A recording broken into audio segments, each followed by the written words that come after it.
नमस्कार। पाकिस्तान के बलूचिस्तान प्रांत में कुछ बहुत बड़ा हो रहा है। तनाव इतना बढ़ गया है कि पूरी दुनिया की नज़रें अब वहीं टिकी हैं। तो चलिए आज इसी को समझते हैं कि आखिर वहां चल क्या रहा है और इसके पीछे की असल कहानी क्या है। और इस पूरी कहानी का जो सबसे हैरान करने वाला पहलू है वो है ये दो चेहरे। ये दो पढ़ी लिखी महिलाएं थीं जिन्होंने एक बहुत बड़े सुसाइड अटैक को लीड किया पाकिस्तानी सेना के खिलाफ। इस बात ने सबको चौंका कर रख दिया। ये हमला ऑपरेशन हीरो 2 का हिस्सा था। और देखिए, ये कोई छोटा मोटा अटैक नहीं था। नहीं, ये तो बलूचिस्तान लिबरेशन आर्मी यानी BLA का एक पूरा सोचा समझा और बड़े पैमाने पर किया गया ऑपरेशन था। तो सवाल उठता है कि ये BLA आखिर है कौन? असल में BLA एक बलूच राष्ट्रवादी संगठन है और ये दशकों से मतलब कई सालों से पाकिस्तान से बलूचिस्तान की आज़ादी के लिए लड़ाई लड़ रहा है, हथियारों के दम पर। लगभग 200 ये वो आंकड़ा है जो BLA क्लेम कर रहा है। उनका दावा है कि हाल के हमलों में उन्होंने करीब 200 पाकिस्तानी सैनिकों को मार गिराया है। अब ये आंकड़ा ही अपने आप में बता देता है कि ये लड़ाई कितनी ज्यादा गंभीर हो चुकी है। लेकिन सवाल ये है कि बात यहां तक पहुंची कैसे? हालात इतने बिगड़ कैसे गए? क्योंकि देखिए, ये सिर्फ एक हमले की बात नहीं है। ये इस बात का एक बहुत बड़ा संकेत है कि उस पूरे इलाके पर पाकिस्तानी सरकार का कंट्रोल वो लगातार कमजोर पड़ता जा रहा है। और ये कंट्रोल कैसे कमजोर हो रहा है? अंदाजा लगाइए। BLA अब बड़े बड़े हाईवे पर अपने खुद के चेक पॉइंट चला रही है। वो आम लोगों की ID चेक कर रहे हैं। यहां तक कि जाफर एक्सप्रेस जैसी नेशनल ट्रेन्स को हाईजैक कर लिया जा रहा है। मतलब एक तरह से ये पाकिस्तानी सरकार के लिए एक खुली चुनौती है। और इसी बढ़ती ताकत के बीच BLA ने एक बयान जारी किया। सीधा सीधा कहा, पाकिस्तान हमारा सामना नहीं कर सकता। अब ये सिर्फ एक बयान नहीं है, ये उनके बढ़ते हुए कॉन्फिडेंस और जमीन पर बदलती हुई ताकत का सबूत है। तो बलूचिस्तान पाकिस्तान के लिए इतना जरूरी क्यों है? जरा इस आंकड़े को देखिए। 44%। पाकिस्तान का लगभग आधा जमीनी हिस्सा बलूचिस्तान है।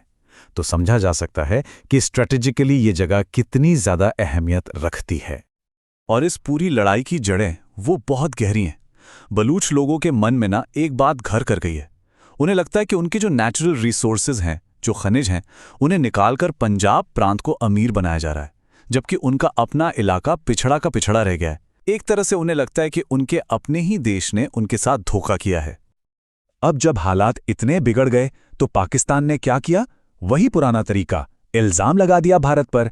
लेकिन भारत ने इन बेबुनियाद आरोपों को साफ साफ खारिज कर दिया और उल्टा पाकिस्तान को सलाह दी कि वो अपने लोगों की जो पुरानी मांगे हैं उन पर ध्यान दें। मगर रुकिए, ये लड़ाई सिर्फ पाकिस्तान और बलूच अलगाववादियों के बीच की नहीं है। पिक्चर इससे कहीं ज्यादा बड़ी है। दुनिया की जो बड़ी बड़ी ताकतें हैं वो भी इस पर अपनी नजरें गड़ाए हुए हैं और सबके अपने अपने इंटरेस्ट हैं। और इसका सबसे बड़ा जियोपॉलिटिकल असर किस पर पड़ा है? चीन पर। इन हमलों के बाद की सबसे बड़ी खबर यह है कि चीन ने बलूचिस्तान के ग्वादर पोर्ट पर अपना सारा जमीनी काम रोक दिया है। ये चीन के लिए एक बहुत बहुत बड़ा झटका है। और ये बात एक बयान में बिल्कुल साफ हो जाती है, जिसमें कहा गया कि BLA ने बलूचिस्तान में चीन को असरदार तरीके से हरा दिया है। सोचिए, BLA के हमलों ने चीन के इतने बड़े बड़े प्लान्स पर पानी फेर दिया है। तो अब जब चीन एक कदम पीछे ले रहा है तो एक नया सवाल खड़ा हो गया है। क्या अमेरिका इस खाली हुई जगह को भरने के लिए आगे आ रहा है? क्योंकि बलूचिस्तान में जो कीमती खनिज हैं उनमें अमेरिका की दिलचस्पी ये कोई छुपी हुई बात नहीं है। अब इस पूरे मामले को ठीक से समझने के लिए ना हमें थोड़ा सा इतिहास में झांकना पड़ेगा, क्योंकि दक्षिण एशिया में इस तरह से सत्ता का बंटवारा होना और नए देशों का बनना ये कोई पहली बार नहीं हो रहा है। देखिए, पहले ब्रिटिश इंडिया एक था, फिर 1947 में बंटवारा हुआ, भारत और पाकिस्तान बने। कहानी यहीं नहीं रुकी। 1971 में पाकिस्तान फिर से टूटा और बांग्लादेश बना। तो अब इतिहास को देखते हुए ये सवाल उठना लाजमी है कि क्या पाकिस्तान से टूटकर एक और नया देश बनेगा? क्या वो देश बलूचिस्तान होगा? तो आखिर में ये एक बहुत बड़ा सवाल हमारे सामने खड़ा है। बलूचिस्तान में जो हो रहा है, क्या वो सिर्फ एक अंदरूनी लड़ाई है, एक विद्रोह है, या फिर ये उस बड़े बदलाव की शुरुआत है जो आने वाले वक्त में दक्षिण एशिया का नक्शा हमेशा हमेशा के लिए बदल सकता है?